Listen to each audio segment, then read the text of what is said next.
అందరికీ ఈరోజు మీ అందరి కోసం దుర్గా శరన్నవరాత్రులకు సంబంధించిన టాపిక్ తీసుకొచ్చాను.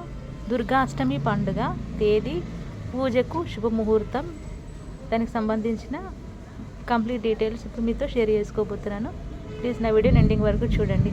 దసరా నవరాత్రుల్లో 2025 ప్రధానమైనది దుర్గాష్టమి. ఈ రోజున దుర్గాదేవిని మహిషాసుర మర్దిని రూపంలో ఆరాధిస్తారు. దేశవ్యాప్తంగా ఈ పండుగను ఘనంగా జరుపుకుంటారు. ముఖ్యంగా తెలుగు రాష్ట్రాలతో పాటు ఉత్తర భారతదేశంలో చాలా విశిష్టమైన పండుగగా భావిస్తారు. ఏడాది సెప్టెంబర్ నెలలో వచ్చే ముఖ్యమైన పండుగల్లో దసరా 2025 నవరాత్రులు ప్రధానమైనవి.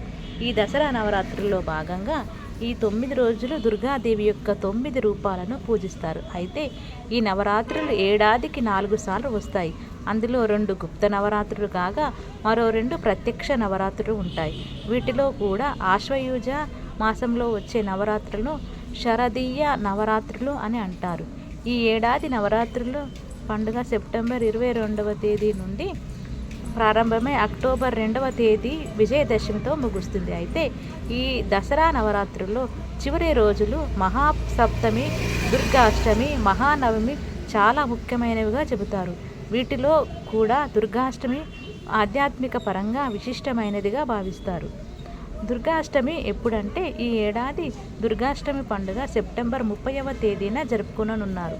అయితే సెప్టెంబర్ 29వ తేదీ సాయంత్రం 4:31 తిథి ప్రారంభమై సెప్టెంబర్ 30వ తేదీ సాయంత్రం 6:06 ముగియనుంది.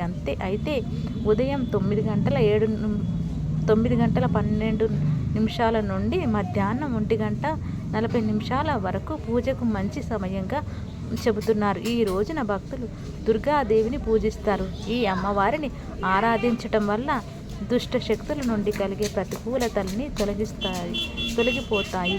శరీరం, మనస్సు శుద్ధి అవ్వటమే కాకుండా పాజిటివ్ ఎనర్జీ కలుగుతుందని నమ్ముతారు.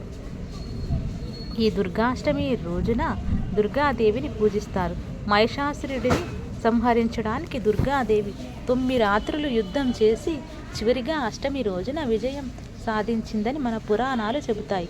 ఈ విజయానికి గుర్తుగా దుర్గాష్టమి పండుగను జరుపుకుంటారు. అలాగే చాలా ప్రాంతాల్లో ఈ రోజున ఆయుధ పూజ చేస్తారు.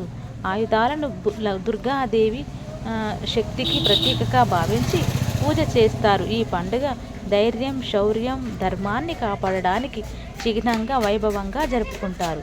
ఈ దుర్గా పూజల్లో ముఖ్యమైనది కన్యా పూజ లేదా కుమారి పూజ.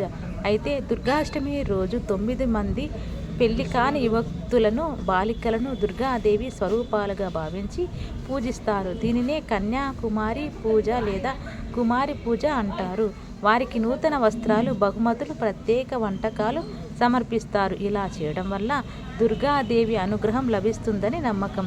ఈసారి ఈ కన్యా పూజ ఆచరించడానికి సెప్టెంబర్ 30వ తేదీ ఉదయం 9:12 నుండి మధ్యాహ్నం 1:40 వరకు మంచి ముహూర్తం. ఈ కుమారి పూజ చేయకుండా దసరా నవరాత్రి వేడుకలు సంపూర్ణంగా ఉండవని భక్తుల విశ్వాసం. దుర్గాష్టమి రోజు చేయాల్సిన పనులు. ఈ రోజున ప్రధానం దుర్గా పూజ ఆచరిస్తారు. దుర్గాదేవి విగ్రహానికి లేదా చిత్రపటానికి పూలు, పండ్లు, స్వీట్లు, పిండి వంటలు నైవేద్యంగా సమర్పించి పూజ చేస్తారు. అలాగే చాలామంది ఇళ్లలో దుర్గా హోమం నిర్వహిస్తారు.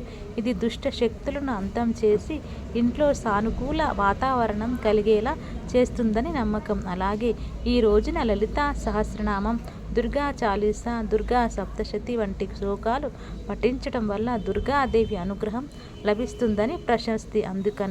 అంతేకాకుండా ఈ దుర్గాష్టమి పండుగ కేవలం పూజలు చేయడానికి కాకుండా కుటుంబ సభ్యులు, బంధుమిత్రులతో కలిసి ఆనందంగా గడిపే సమయంగా భావిస్తారు. మన హిందూ మతాల ప్రకారం ఈ దుర్గా అష్టమిని దుర్గాదేవి యొక్క సంపూర్ణమైన అనుగ్రహం కోసం సంపూర్ణంగా ఆచరించాలని చెప్పేసి నేను కూడా మనస్ఫూర్తిగా కోరుకుంటూ అందరికీ ఆ దుర్గమ్మ తల్లి అనుగ్రహం కలిగి అందరి ఇంట్లోనూ ఆయుర ఆరోగ్య ఐశ్వర్యాలతో భోగభాగ్యాలతో తూగాలని మనస్ఫూర్తిగా కోరుకుంటూ మీ అందరికీ మరొకసారిగా దుర్గా అష్టమి నవరాత్రి సందర్భంగా దుర్గాష్టమికి సంబంధించిన డీటెయిల్స్ మీతో ఇప్పుడు నేను షేర్ చేసుకున్నాను. Thank you so much. నా వీడియోని ఇలాగే ఆదరిస్తూ ఉండండి. ఇంకా మంచి మంచి టాపిక్స్తో మీ ముందుకు వస్తూ ఉంటాను. Thank you so much everyone.